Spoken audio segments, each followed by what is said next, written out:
taking a step back, if you are an investor who's going to be in this market for the next 5 to 10 plus years, then all you do is ask yourself this one question.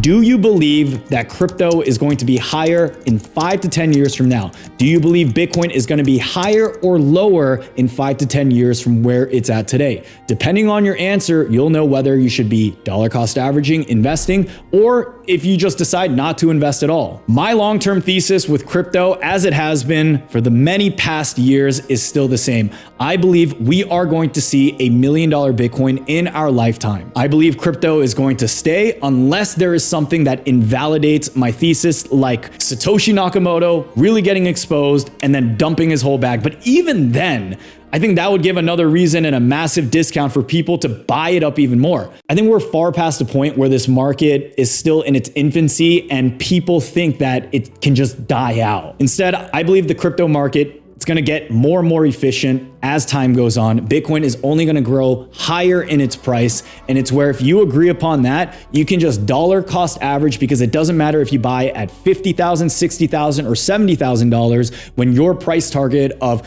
$250,000, $500K, or even $1 million in 10 years is your price horizon. As I mentioned in my last video, and as I'll mention throughout this year, it just makes sense to dollar cost average into the markets. There have been studies where it shows someone trying to time the market barely outperformed individuals who just average in over time. The thing with averaging in, and the variable that most people don't account for, is that it's so much less stressful than you trying to constantly time this market. And by the way, unless you're a decent trader, like not a trader who's like trying and losing money year after year, unless you're a decent trader, play the easy game, play what I do. Most people can't afford to do that, but even just $100 a week, that can compound and add up to a lot for when markets do pick up. Because right now, even though Bitcoin is sitting at around $70,000, the asymmetric upside is there. By the time 2028 comes around and we see these price predictions of $250,000 hit, $250,000 is much farther away than $70,000 is away from 40 or 50,000. In life, it's all about taking risk, but the best investors, they take defined risk that are asymmetric in its upside. Otherwise, guys, if you're taking one-to-one risk reward trades all the time, or the upside is not as good as the downside that you can occur, which is pretty much losing your money to zero. But here, guys, I just want to emphasize so much. When they're not here, we're patient.